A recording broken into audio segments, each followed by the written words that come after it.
the median wage is now dropping, adjusted for inflation.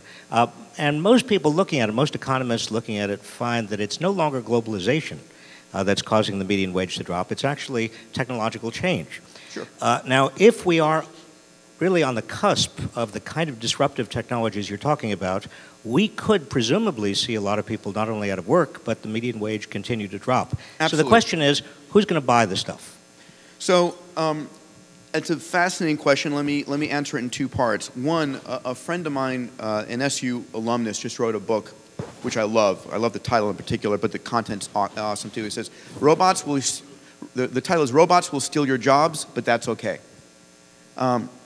And the notion is that we are moving into a world where there's going to be a disconnect between work and living, and I think society is going to have to find some new balance points. You know, I've talked about creating Job X Prize and so forth, but ultimately when AI and robots are really operating at the cost of electricity, which by the way, given solar and renewables and so forth, ultimately comes down very low as well.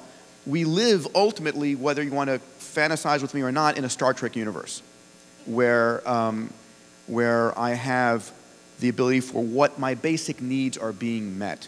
So in abundance, I talk about the abundance pyramid. On the base is food, water, shelter, you know,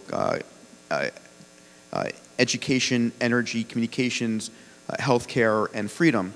And so if in fact the cost of these things is beginning to drop, if this phone becomes my physician, if this AI on this phone becomes my educator, and my education for a Maasai warrior in Africa on a tablet, which by the way, they got the tablet for free because some company wants to be able to sell them something, so you give the tablet away ultimately. That becomes my educator, my healthcare capability. People's basic needs begin to drop.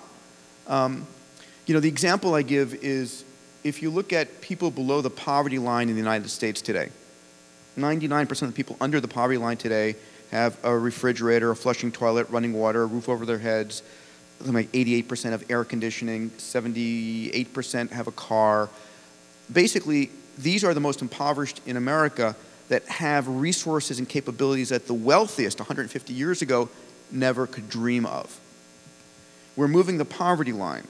And so we're going to be fundamentally changing society. And the question is, maybe people don't have jobs.